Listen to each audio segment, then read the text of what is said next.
ഒരച്ചു കഴുകൽ. ഷാഫി മദ്ഹബ് അനുസരിച്ച് നിർബന്ധമൊന്നുമില്ല. എന്നാലും അഹ്മദ് ബിൻ ഹംബൽ തങ്ങൾ ഉൾപ്പെടെ പലരും അത് നിർബന്ധമാണെന്ന് പറഞ്ഞതായി കാണാം. അവരുടെ അടുക്കൽ നിർബന്ധമായ ഒരച്ചു കഴുകൽ നമ്മുടെ എല്ലാ അവയവങ്ങളുടെ കഴുകലിലും ഉണ്ടായിരിക്കണം. മുഖത്തും പ്രത്യേകിച്ചുണ്ടായിരിക്കണം. താടിയുള്ളവരായിരിക്കും പുരുഷന്മാർ മിക്കവാറും അങ്ങനെയാവണം. കാരണം പുരുഷൻ അവന്റെ താടി നീക്കിക്കളയുന്നത് ഇസ്ലാമിക സംസ്കാരത്തിന് വിരുദ്ധമാണ്, ശരിയല്ലെന്നാണ്. ആ താടി ഫിറ്റായ താടി ഉണ്ടാകും, ലളിതമായതുണ്ടാകും. ഫിറ്റായതാണെങ്കിൽ തായ് ഭാഗത്ത് ഫിറ്റായ താടിയുടെ ഉള്ളു കഴുകൽ നിർബന്ധമൊന്നുമില്ല. അയാൾ ഇത്തിരി വെള്ളം എടുത്തിട്ടൊന്ന് തിക്കകറ്റൽ സുന്നത്താണ്. കാരണം ആ രോമത്തിന്റെ ഇടയിലൊക്കെ വെള്ളം എത്താൻ സഹായകമാണത്.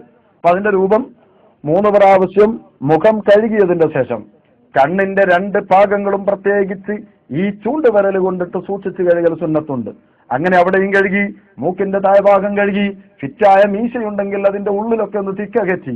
അതുപോലെ ഈ താടിന്റെ താഴ്ഭാഗത്ത് പുതിയ വെള്ളം എടുത്തിട്ട് തിക്കകറ്റും, അതും സുന്നത്താണ് 3 പ്രാവശ്യം.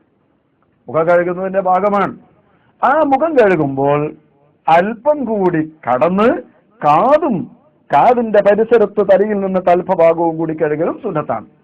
ഇന്ന ഉമ്മത്തി യുദ്ഔന യൗമൽ ഖിയാമത്തി ഗുർറൻ മുഹജ്ജരീൻ, എന്റെ സമുദായത്തിനെ ആഖിറത്തിൽ വെച്ചിട്ട് ഗുർറൻ മുഹജ്ജരീൻ എന്ന പ്രത്യേകമായ ഒരു അപരനാമത്തിൽ വിളിക്കപ്പെടും. കൈ കാൽ മുഖം വെളുത്തവരെ എന്ന്. എന്താണ് കാരണം?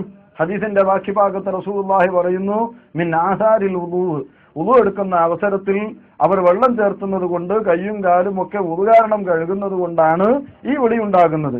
അതുകൊണ്ട് ആർക്ക് കൈകാൽ മുഖം കഴുകുമ്പോൾ എത്ര നീട്ടിക്കഴുകാൻ കഴിയുന്നോ അത്രയും നീട്ടിക്കഴുകിക്കൊള്ളട്ടെ, അത്രയും ഭാഗം സൗന്ദര്യവും വർദ്ധിക്കും എന്ന് അർത്ഥം.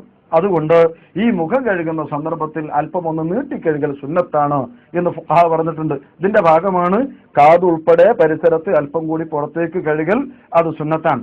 മറ്റൊരു കാര്യം, ഈ വുളു എടുക്കുമ്പോഴും നേരത്തെ നാം 2 മുങ്കൈ കഴുകിയ സന്ദർഭത്തിൽ 2 ഷഹാദത്ത് കരുതില്ലല്ലോ, ഇതുപോലെ മറ്റ് അവയവങ്ങൾ കഴുകുമ്പോഴും അഷ്ഹദു അല്ലാ ഇലാഹ ഇല്ലല്ലാഹു വഹ്ദഹു ലാ ശരീക ലഹു വ അഷ്ഹദു അന്ന മുഹമ്മദൻ അബ്ദുഹു വറസൂലുഹു അത് ചൊല്ലിക്കൊണ്ടിരിക്കൽ സുന്നത്താണ് എല്ലാ അവയവങ്ങൾ കഴുകുന്ന സന്ദർഭത്തിലും. അപ്പൊ മുഖം കഴുകുന്ന കാര്യമാണ് ഞാൻ പറഞ്ഞത്. പ്രധാനമായി ശ്രദ്ധിക്കേണ്ട വിഷയം 1, മുഖം പൂർണ്ണമായി കഴുകിയിരിക്കണം. പലപ്പോഴും മുഖമെടുക്കുന്ന സന്ദർഭത്തിൽ സാധാരണക്കാർ മുഖം കഴുകി പോകുന്നു, പരിസരം മുഖത്തിന്റെ പൂർണ്ണമായ ഭാഗം നനയാതെ പോകുന്നു, അപകടമാണ്. അതുപോലെ കണ്ണിന്റെ 2 വശങ്ങൾ പ്രത്യേകിച്ച് ഈ ചൂണ്ടുവിരൽ കൊണ്ട് പ്രത്യേകിച്ച് കഴുകിയിരിക്കൽ സുന്നത്താണ് എന്ന് ഫുഖഹാ പറയുന്നുണ്ട്. മൂക്ക് എന്നും ലഹാദ് എന്നും പറയുന്ന 2 ഭാഗങ്ങൾ അതും കഴുകി ശ്രദ്ധിച്ചിരിക്കണം. പിന്നെ മൂക്കിന്റെ താഴ്ഭാഗം, ഫിറ്റായ മീശ, അതുപോലെ മറ്റ് ഭാഗങ്ങൾ വെള്ളം ചേരാൻ പ്രയാസമുള്ള സ്ഥലങ്ങളൊക്കെ കാര്യമായി ഒന്ന് ശ്രദ്ധിച്ച് കഴുകിയിരിക്കുക, അതൊന്ന് നീട്ടി കഴുകിയിരിക്കുക. ഇതൊക്കെ മുഖം കഴുകുന്ന കാര്യത്തിൽ നാം ശ്രദ്ധിക്കേണ്ടതാണ്. നമ്മുടെ വുളു സാധുവാകാതെ പോയാൽ അക്കാരണം കൊണ്ട് നിസ്കാരം ശരിയല്ലാതെ വരും, അത് വലിയ അപകടമാണ്. ഇനി മുഖം കഴുകി കഴിഞ്ഞാൽ പിന്നീട് ശ്രദ്ധിക്കാനുള്ള അടുത്ത അവയവം കൈയാണ്. മുഖം കഴുകുക, പിന്നെ കൈ 2ഉം കഴുകുക.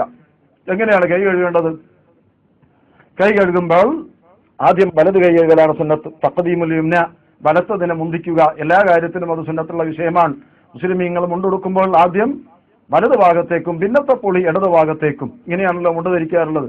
ഇങ്ങനെ എല്ലാ നല്ല കാര്യത്തിലും വലത്തതിനെ മുന്തിക്കുക. വീട്ടിലേക്ക് കയറുമ്പോൾ കാലെടുത്ത് വെക്കുന്നത് വലത്തെ കാലായിരിക്കട്ടെ. ഇറങ്ങി വരുമ്പോൾ വീട്ടിൽ നിന്ന് ഇറങ്ങുക എന്നുള്ള നിലക്ക് ഇടത് കാലിനെ മുന്തിച്ചുകൊണ്ടാണ്. വീട്ടിലേക്ക് കയറുമ്പോൾ വലത്തേക്കാല്, ഇറങ്ങി വരുമ്പോൾ ഇടത്തേക്കാല്. ഇതുപോലെ പല നല്ല കാര്യങ്ങളിലും കാശ് കൊടുക്കുന്നതും കാശ് വാങ്ങുന്നതും, എന്ത് കൊടുക്കുന്നതും വാങ്ങുന്നതും, കുടിക്കുന്നതും തിന്നുന്നതും ഒക്കെ വലത് കൊണ്ടായിരിക്കണം. വലത്തതിനെ മുന്തിക്കൽ വുളുവിലും ബാധകമാണ്. ആദ്യം വലത് കൈ കഴുകി. കഴുകുമ്പോൾ ശ്രദ്ധിക്കേണ്ടത് മുട്ട് വരെയുള്ള ഭാഗം കഴുകൽ നിർബന്ധമാണ്. മറ്റൊന്ന് ഒരച്ച് കഴുകിയിരിക്കണം. ഒരച്ച് കഴുകൽ സുന്നത്താണ് എന്ന് ഷാഫി മദ്ഹബ് അനുസരിച്ച് പറയാം. എന്നാലും മറ്റു ചില മദ്ഹബിൽ നിർബന്ധമാണ്. വെള്ളം ചേർന്നിരിക്കണം, ഒരച്ച് കഴുകിയിരിക്കണം.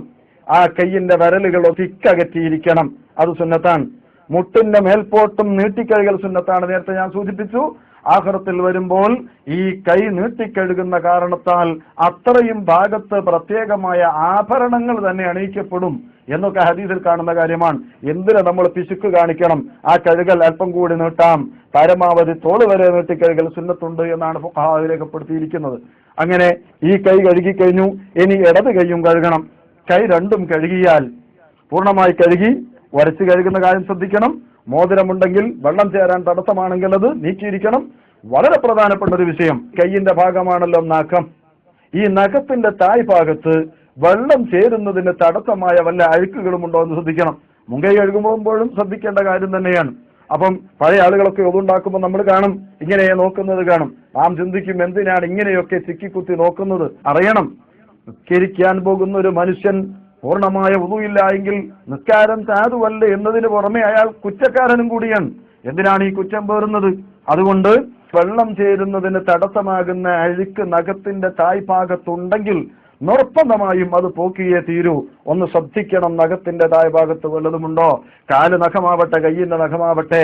മാത്രമല്ല, കൂട്ടത്തിൽ ഞാൻ ഓർമ്മപ്പെടുത്തുകയാണ്, വുദു എടുക്കുന്ന മനുഷ്യന്റെ ശരീരത്തിൽ അവയവങ്ങളിൽ വെള്ളം ചേരുന്നതിന് വിഘാതമുണ്ടാക്കുന്ന എന്ത് വസ്തുക്കളുണ്ടെങ്കിലും അയാളുടെ വുദു സാധുവല്ല. ആദ്യം അത് നീക്കിയിരിക്കണം.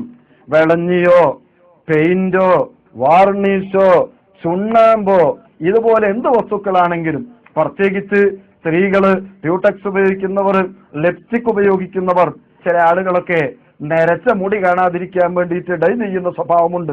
അതും വളരെ പ്രധാനപ്പെട്ട ഒരു കാര്യമാണ്. പരിഷ്കാരത്തിന്റെ പേരിൽ അള്ളാഹുവിന്റെ ദീൻ കറുത്ത ചായം കൊണ്ട് നരച്ച മുടിയുടെ വർണ്ണം മാറ്റുന്നത് ഹറാമാണ് എന്ന് ശറഅ് വിധിച്ച ഒരു കാര്യമാണ്.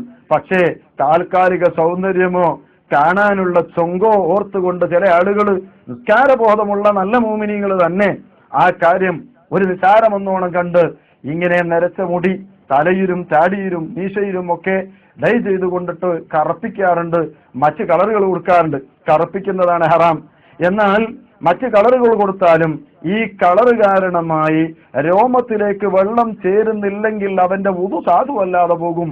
അയാൾ കുളി നിർബന്ധമുണ്ടാകുന്ന സന്ദർഭത്തിൽ ഈ നിലക്ക് അയാളുടെ മുടി കറുപ്പിച്ച കക്ഷി ആ മുടിയിലേക്ക് വെള്ളം ചേരുന്നില്ല എന്ന് ഉറപ്പാണെങ്കിൽ അത് ഹറാമാണ്, കുളി സാധുവാകാത്ത വിഷയമാണ് എന്ന് നാം അറിഞ്ഞിരിക്കണം.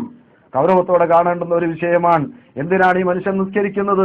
ആർക്കു വേണ്ടിയാണ് ഇയാൾ വുദു ഉണ്ടാക്കുന്നത്? അതെന്തുമാവട്ടെ, വുദുവിനെ ബാധിക്കുന്ന വിഷയമാണ്.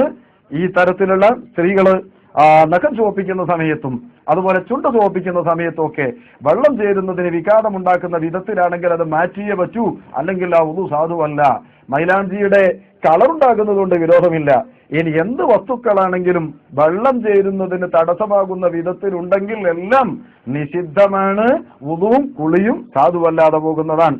ഇക്കാര്യം കൂടി പ്രത്യേകിച്ച് ഞാൻ ഓർമ്മപ്പെടുത്തുകയാണ്. അപ്പൊ നഖത്തിന്റെ തായ്ഭാഗത്ത് വല്ല അഴുക്കുകളോ ഉണ്ടോ, വെള്ളം ചേരുന്നതിന് വിഘാതമാകുന്ന വല്ല വസ്തുക്കളും വുദുവിന്റെ അവയവങ്ങളിലുണ്ടോ, ഇത്തരം കാര്യങ്ങൾ നിർബന്ധമായും ശ്രദ്ധിച്ചിരിക്കുക. രണ്ട് കൈയും കഴുകി, കൈയുടെ വിരലുകൾ തിക്കകറ്റിക്കൊണ്ടാണ് കൈ കഴുകിയത്. മുഖം കഴുകി, കൈ രണ്ടും കഴുകി. അടുത്തത് മസ്ഹുർ റഅസ് അഥവാ തല തടവുക. ഇത് വുദുവിൽ നിർബന്ധമായ ഒരു ഭാഗമാണ്. തല എന്നതുകൊണ്ട് ഉദ്ദേശിക്കുന്നത് തലയോ തലയുടെ പരിധിയിൽ വരുന്ന മുടിയോ തടവലാണ്. എന്നാൽ ഇവിടെ പ്രത്യേകിച്ച് ശ്രദ്ധിച്ചിരിക്കേണ്ട ഒരു കാര്യം, പലരും പേരിൽ നിന്ന് തടവും. ശാഫി മദ്ഹബ് അനുസരിച്ച് തലയുടെ പരിധിയിൽപ്പെട്ട അല്പം തടവിയാൽ മതി, അത് മുടിയായാലും മതി. അപ്പൊ തലയിൽപ്പെട്ട ഭാഗം അല്പം തടകിയാലും വുദു സാധുവായി. എന്നാൽ ഈ അല്പം തടവൽ അതിന്റെ മുകളിലുള്ള മുടിയുടെ മുകളിൽ മതിയാക്കുമ്പോൾ ആ മുടി പുറത്തേക്ക് വലിച്ചാൽ തലന്റെ പരിധിയിൽ നിന്ന് പുറത്തു വരുന്ന ഭാഗമാണെങ്കിൽ ആ തടവൽ കൊണ്ട് വുദു സാധുവല്ല. അഥവാ തലയിലുള്ള മുടി തടവുന്നത് ആ മുടി തലയുടെ പരിധിയിൽപ്പെട്ടതാകണം. അത് പുറത്തേക്ക് വലിക്കുമ്പോൾ തലയുടെ പരിധിക്ക് പുറത്തു വരുന്ന ഭാഗമാണ് തലന്റെ മുകളിൽ വെച്ച് തടവിയത് എങ്കിൽ അതുകൊണ്ട് വുദു സാധുവല്ല എന്നാണ് പറയുന്നത്. അപ്പൊ തലയോ തലയുടെ പരിധിയിലുള്ള മുടിയോ തടവണം. ഈ തടവൽ ഏറ്റവും ചുരുങ്ങിയത് 4-1 വേണം എന്നാണ്. അത് അത്യാവശ്യമാണ് അങ്ങനെ അറിയിരിക്കൽ. നിർബന്ധത്തിന്റെ അല്പം മതി. എന്നാൽ സുന്നത്ത് എന്താണ്? തല മുഴുവനും പൂർണ്ണമായി തടവിയിരിക്കുക എന്നാണ്. മാത്രമല്ല, രണ്ട് കൈയിന്റെ പെരുവിരലുകൾ കാതിന്റെ അടുത്ത് കുത്തിവെച്ചുകൊണ്ട് മറ്റു വിരലുകൾ ഇങ്ങനെ ചേർത്തിപ്പിടിച്ച് കൈ പിന്നോട്ട് തലയുടെ പിൻഭാഗത്തേക്ക് കൊണ്ടുപോകണം. മുടി മറിഞ്ഞു വീഴുന്നതാണെങ്കിൽ ആ കൈ തിരിച്ചും കൊണ്ടുവരണം. ഇനി നീളമുള്ള മുടിയാണ്, സ്ത്രീകളെ മുടി പോലെ, അല്ലെങ്കിൽ തീരെ മുടി ഇല്ലാത്ത ആളാണ്, വളരെ ചെറിയ മുടിയാണ്, അത് മറിഞ്ഞു വീഴാൻ മാത്രമല്ല എങ്കിൽ അങ്ങോട്ട് കൊണ്ടുപോയ കൈ തിരിച്ചു കൊണ്ടുവരൽ സുന്നത്തില്ല. ഇതൊരു കാര്യം. ഇങ്ങനെ തല മുഴുവനുമായി തടവൽ പ്രത്യേകം സുന്നത്താണ്. ഈ സുന്നത്ത് ലഭിക്കാൻ തലപ്പാവ് തലക്കെട്ടുള്ള ആളാണെങ്കിൽ, അല്ലെങ്കിൽ തൊപ്പി ധരിച്ച ആളാണെങ്കിൽ, ഈ ഞാൻ നേരത്തെ സൂചിപ്പിച്ച 4-1 അതല്ലെങ്കിൽ അല്പഭാഗം തലയിൽ